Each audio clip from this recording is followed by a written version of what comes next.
না পার্লারে যাওয়া যায় না রোদ রোডাই রোডে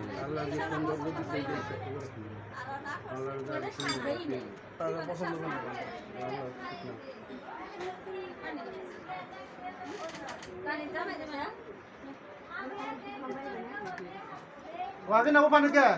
ওই পানি দেবো ওই পানি দেবো কে না ওই জামার পানি খাইবো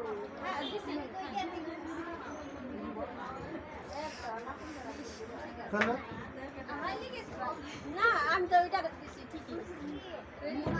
ওই মুখ আর তো নেবো না থাইকো ওই যে ভাই কাপড়টা দেন এই কাপড়টা আবার ভরে দিয়ে দিব তো